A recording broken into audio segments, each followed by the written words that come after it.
నమస్తే, నేను Madhu. T24 and వ్యూవర్స్కి ఇంకొక ఇంట్రెస్టింగ్ టాపిక్. అదేంటంటే ఈ రోజున లేటెస్ట్గా డొనాల్డ్ ట్రంప్ ఇండియా మీద 25% టారిఫ్ ఇంపోజ్ చేస్తాను, తర్వాత పెనాల్టీస్ కూడా ఇంపోజ్ చేస్తానని చెప్పేసి అని ట్రూత్ సోషల్ అని చెప్పేసి ఆయన ఓన్ ఆర్గనైజేషన్ ఇంతకుముందు ఎక్స్లో బ్యాన్ చేశారు కదా. సో ఆయన own social media platform truth సోషల్లో అనౌన్స్మెంట్ చేయడం జరిగింది అన్నట్టు. ఈ స్క్రీన్ షాట్స్ అనేది మనకు పోతుంది. దాంట్లో ఏమన్నారు, ఇంకొక పదం ఏం వాడారంటే రష్యా లాగానే ఇండియాది డెడ్ ఎకానమీ, ఆ డెడ్ ఎకానమీ గురించి మేము పట్టించుకోను, మీరు దాని రోజు బయటకు వస్తారండి లేకపోతే లేదు అన్న టైప్లో ఒక విపరీతమైన కామెంట్ కూడా చేయడం జరిగింది అన్నట్టు. దీని గురించి ఫ్యూ పాయింట్స్ మనం డిస్కస్ చేద్దాం.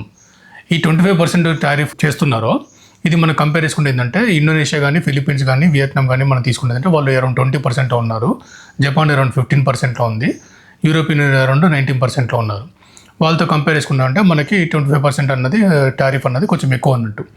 ఇది ఇంపాక్ట్ ఎట్లా చేస్తుంది అంటే ఎగ్జాంపుల్ యూఎస్లో గూడ్స్ ఏదైతే ఉంటాయో, ఏదైనా ఒక గూడ్ తీసుకుందాం ఎగ్జాంపుల్, ఏదైనా ఒక ఎలక్ట్రానిక్ టూల్ కానీ, ఎలక్ట్రానిక్ వస్తువు కానివ్వండి, లేకపోతే కన్జ్యూమర్ గూడ్స్ కానివ్వండి, ఏదైనా ఒక $10 ఉన్నదంటే $10 సంబంధించిన వస్తువు యూరోపియన్ యూనియన్ సంబంధించింది, తర్వాత అమెరికన్ మేడ్ కానివ్వండి, వియత్నాం మేడ్ కానీ, జపాన్ మేడ్ కానివ్వండి, ఇండియన్ మేడ్ కానీ, ఇవన్నీ $10 ఉన్నాయనుకుందాం. ఇప్పుడు ఏమవుతుందంటే లేటెస్ట్ $25 హైక్ ఇవ్వడం వల్ల ఈ $10 మీద 25% అంటే ₹2.50 పెరుగుతుంది అన్నట్టు. అంటే ఏమవుతుంది, ఇండియా నుంచి అమెరికాకు పోయిన వస్తువు ఇప్పుడు దాని వస్తువు కాస్ట్ అవుతుంది అంటే $10 బదులు అది $12.50 అవుతుంది అన్నట్టు. సో $12.5కి పోతుంది దాని కాస్ట్. అదే సేమ్ ప్రోడక్ట్ $10 ఉన్నది వియత్నాం నుంచి పోయింది ఎంత అవుతుంది అంటే $11.50 అవుతుంది, $11.5 అవుతుంది, ఎందుకంటే 15% ఉంది కాబట్టి. అదే 20% ఉన్నప్పుడు $12 అవుతుంది అన్నట్టు అది. సో మనది $12.50 అవుతుంది. వియత్నాం నుంచి కానీ, ఫిలిప్పీన్స్ నుంచి కానీ, ఇండోనేషియా నుంచి పోయిన ఎంత అవుతుంది, అది $12 మాత్రమే అవుతుంది. జపాన్కి అరౌండ్ 15% ఉంది కాబట్టి జపాన్ నుంచి పోయిన వస్తువు ఎంత అవుతుంది అనేసి అంటే $11 మాత్రమే అవుతుంది. యూరోప్ నుంచి పోయిన డాలర్స్ ఎంత అవుతుందంటే $11.90 అవుతుంది అన్నట్టు. సో ఓవరాల్గా ఏమైంది, ఇంతకుముందు ఉన్న వస్తువు అమెరికాలో ఇంపోర్ట్ చేసుకున్నటువంటి వస్తువు $10 ఉన్న దానికి ఇప్పుడు ప్రైస్ ఎంత మారినాయి, జపాన్ది $11 అవుతుంది, తర్వాత యూరోపియన్ $11.90 అవుతుంది, ఇండోనేషియా, ఫిలిప్పీన్స్, వియత్నాం వీటి ఎంత అవుతుంది, $12 అవుతుంది.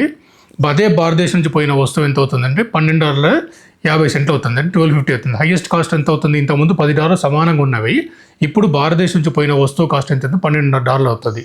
ఇప్పుడు అమెరికాలో కన్జ్యూమర్కి ఆ ప్రోడక్ట్ కొనుక్కోవడానికి పోయినప్పుడు ఏమవుతుందంటే ఇంతకుముందు ఉన్న $10 ఉన్నది వస్తువు కాస్ట్ పెరిగింది, కానీ వాళ్ళకు చూసుకుంటే ఉంటే ఏమవుతుంది, జపాన్ది తక్కువ కాస్ట్ కనపడుతుంది, జపాన్ తర్వాత యూరోపియన్ తక్కువ కాస్ట్ కనపడుతుంది, దాని తర్వాత వియత్నాము, ఫిలిప్పీన్స్, ఇండోనేషియా వాటికి సంబంధించిన తక్కువ కాస్ట్ కనపడతాయి. హైయెస్ట్ కాస్ట్ ఎంత కనపడుతుంది అంటే $12.50 ఉన్నటువంటి ఇండియా వస్తువు సేమ్ ప్రోడక్ట్ హైయెస్ట్ కాస్ట్ ఎంత పడుతుంది అంటే ఇండియా ప్రోడక్ట్ కనపడుతుంది. సో అక్కడ కన్జ్యూమర్ మైండ్ సెట్లు ఏమవుతుందంటే ఇంతకుముందు $10 ఉన్న వస్తువు ఇప్పుడు $12.50 అవ్వడం వల్ల ఈ వస్తువుని వాడు కొనేందుకు ప్రిఫరెన్స్ ఇవ్వడు, ఎవరు అమెరికాలో ఉన్నటువంటి సిటిజన్ కొనుక్కోవడానికి ప్రిఫరెన్స్ ఇవ్వడున్నట్టు. దీని ఇంపాక్ట్ ఏమవుతుంది అంటే ఇండైరెక్ట్గా ఎక్కడ పడుతుంది, మనకి మన ప్రోడక్ట్ కొనడం మానేస్తారు. జపాన్ది కొంటారు, ఇండోనేషియాది కొంటారు, ఫిలిప్పీన్స్ది కొంటారు, యూరోపియన్ సంబంధించిన ప్రోడక్ట్ కొంటారు, ఎందుకంటే అక్కడ తక్కువ రేట్లు ఉన్నాయి, సేమ్ ప్రోడక్ట్ తక్కువ రేట్లో దొరుకుతుంది కాబట్టి, క్వాలిటీ కూడా బాగానే ఉంటుంది కాబట్టి వాళ్ళు అక్కడ కొనుక్కుంటూ ఉంటారు. మన ప్రోడక్ట్ రాను అవుతుంది, మనకు సంబంధించిన ఇండియన్ ప్రోడక్ట్ అనేది కొనడం మానేస్తారు అన్నట్టు. దీని ఇంపాక్ట్ ఏమవుతుంది, ఇండియా నుంచి ఎక్స్పోర్ట్ అనేది తగ్గిపోతుంది. ఇండియా నుంచి ఎక్స్పోర్ట్ తగ్గడం వల్ల ఏమవుతుంది, ఇండియాలో ఉన్నటువంటి కంపెనీస్కి మనకి ఎక్స్పోర్ట్ బిజినెస్ అనేది తగ్గిపోతుంది. ఎక్స్పోర్ట్ బిజినెస్ తగ్గడం వల్ల ఏమవుతుంది, ప్రొడక్షన్ కెపాసిటీ తగ్గుతుంది. ప్రొడక్షన్ కెపాసిటీ తగ్గితే ఏమవుతుంది, ఇండైరెక్ట్గా జాబ్స్ పోతాయి అన్నట్టు. ఈ జాబ్స్ పోవడం వల్ల ఏమవుతుంది, మిడిల్ క్లాస్, లోవర్ ఇన్కమ్లో ఎవరైతే మనకి ఇండస్ట్రీస్లో పనిచేస్తూ ఉన్నారో వాళ్ళ మీద ఎఫెక్ట్ పడుతుంది అన్నట్టు. ట్రంప్ టారిఫ్ వల్ల మనకి ఏం జరుగుతుంది అని చాలామంది అనుకునే డౌట్ ఏంది రానసలు అంటే, అక్కడెక్కడో టారిఫ్ వేస్తాను మనకు కాదు కదా, అమెరికన్ కన్జ్యూమర్ కదా రేటు పెరుగుతుంది అనుకోవద్దు. అమెరికన్ కన్జ్యూమర్ రేటు పెరుగుతుందనే ఇంపాక్ట్ వల్ల ఏమవుతుందంటే మన ప్రోడక్ట్ వాడు కొనుక్కోపోవడం వల్ల ఏమందంటే మన ప్రోడక్ట్ వాడి దగ్గర సేల్ కాకపోవడం వల్ల మనం ప్రొడక్షన్ చేయాల్సిన అవసరం రాదు, మనం ప్రొడక్షన్ చేయాల్సిన అవసరం రాకపోవడం వల్ల మన దగ్గర ఉన్నటువంటి ఉద్యోగాలన్నీ బూస్ట్ అవుతాయి అన్నట్టు. ఇది ట్రంప్ టారిఫ్ వల్ల జరిగే ఎఫెక్ట్.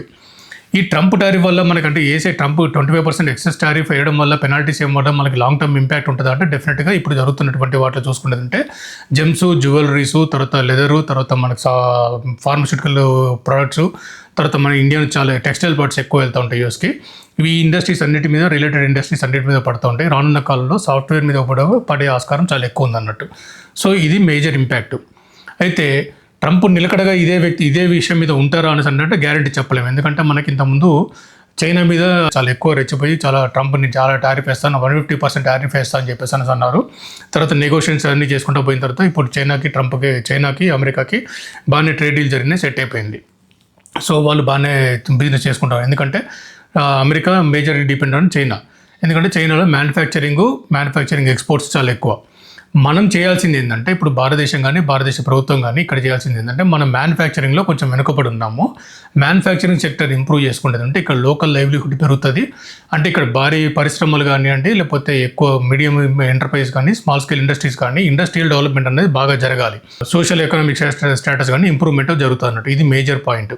తర్వాత దీని ఇంపాక్ట్ సేమ్ నిలబడుతుంది అంటే నిలబడదు. ఎందుకంటే చెప్తున్నా కదా, మనకి డిపెండెన్సీ అనేది లైక్ ఇండియాకి ఓన్లీ యూఎస్ ఒకటే మార్కెట్ డిపెండెన్సీ కాదు. ఎందుకంటే లేటెస్ట్గా మనం ఇంతకుముందు వీడియోలో డిస్కస్ చేసుకున్నాము, యూకేతో ఫ్రీ ట్రేడ్ అగ్రిమెంట్ చేసుకున్నాం మనం. అంటే ఇండియాకి సంబంధించిన వర్తకం అంతా యూకేకి వెళ్తూ ఉంటుంది. తర్వాత యూకే నుంచి సంబంధించిన వర్తకము మనకి ఇంపోర్ట్ అవుతూ ఉంటుంది. సో ఈ యూకే నుంచి వచ్చేటువంటి చాలా వరకు ప్రొడక్ట్స్ మనకి ఇండియాకి తగ్గుతూ ఉంటాయి. తర్వాత ఇండియా నుంచి యూకే అగ్రికల్చర్ ప్రొడ్యూస్ అన్నది మనకి ఆల్మోస్ట్ జీరో టారిఫ్తో వెళ్తూ ఉంది. సో ఇట్లనే భారతదేశానికి ఇప్పుడు ఏంటంటే ఆస్కారం ఏముందంటే డిఫరెంట్ కంట్రీస్తో, ఇటు ఆస్ట్రేలియాతో కానివ్వండి, న్యూజిలాండ్స్తో కానివ్వండి, నెదర్లాండ్స్తో కానీ, యూరోపియన్ యూనియన్స్తో కానివ్వండి, లేకపోతే లాటిన్ అమెరికన్ కంట్రీస్తో కానివ్వండి, అరబ్ కంట్రీస్, గల్ఫ్ నేషన్స్తో కానివ్వండి, వీటన్నిటితో మనం ఫ్రీ ట్రేడ్ అగ్రిమెంట్ చేసుకుంటే ఆస్కారం ఉంది. సో ఇప్పుడు ఏంటంటే మనం ఓన్లీ అమెరికన్ డిపెండెన్సీ అనేది కాకుండా వేరే కంట్రీస్ మీద ఏ పరిస్థితి ఉంటుంది. అట్లని చెప్పేసి అమెరికా దూరం పెట్టలేము. ఎందుకంటే మనకి అమెరికా నుంచి మనకి డిఫెన్స్ పార్ట్నర్షిప్ చాలా అవసరం ఉంది. అదే అమెరికా కూడా ఇండియన్ మార్కెట్ని దూరం పెట్టుకోలేదు. సో ఈ నెగోషియేషన్స్ అన్నది ఆగస్ట్ ఎండింగ్ వరకు మనకి ఇంకా ఫైనల్ నెగోషియేషన్ జరుగుతాయి. ఈ నెగోషియేషన్ లోపల భారతదేశ ప్రభుత్వ రియాక్షన్ ఎలా ఉండబోతుంది, దానికి ప్రతిఫలంగా అమెరికన్ గవర్నమెంట్ రియాక్షన్ ఎలా ఉండబోతుంది, ఫైనల్ టారిఫ్స్ ఎంతవరకు వస్తాయి, మోడీ అమెరికా ఫ్రెండ్ అంటూ ఉంటాడు, ట్రంప్ కూడా నాకు ఇండియా ఫ్రెండ్ అంటూ ఉంటుంది. కాబట్టి ఈ ఫ్రెండ్షిప్ ఎంతవరకు కంటిన్యూ అవుతుంది, ఈ ఫ్రెండ్షిప్ వల్ల మనకి రష్యాతో ఎఫెక్ట్ జరుగుతుందా, లేదా రష్యాకి ఇండియా టైస్ ఏమైనా మారిపోతాయా, ఇప్పుడు రష్యా స్ట్రెంత్ ఇండియా స్ట్రెంత్ అవుతే రీజనల్ గ్లోబల్గా మన పవర్ ఎంతవరకు పెరుగుతుంది. తర్వాత బ్రిక్స్ ఉంది మనకి, Brazil, Russia, India, China, south Africa మనకి బ్రిక్స్ ఉంది. ఈ బ్రిక్స్ ఎంతవరకు స్ట్రెంత్ అవుతుంది, బ్రిక్స్ ఒక కరెన్సీ తీసుకొద్దాం అనుకున్నారు, వీటిని ఎంతవరకు అవుతుంది, ఈ కరెన్సీ స్ట్రెంత్ అవుతుందా, డాలర్ స్ట్రెంత్ అవుతుందా, ఇండియా రూపీ స్ట్రెంత్ అని అవుతుందా, ఇవన్నీ రానున్న కాలంలో ఫైనల్ నెగోషియేషన్స్ అయిపోయిన తర్వాత ఆగస్ట్ ఎండింగ్లో India US relationship, trade relations మీద ఒక మన ఫైనల్ డ్రాఫ్ట్ వచ్చిన తర్వాత తెలుస్తుంది. మళ్ళీ ఒకసారి ఈ సబ్జెక్ట్ మీద మనం ఇంకోసారి డిస్కస్ చేద్దాం. ఈ కాంటెంట్ కనుక మీకు నచ్చినట్టయితే please like, share and subscribe. ఇంకో టాపిక్తో మళ్ళీ కలుసుకుందాం. Till then thank you.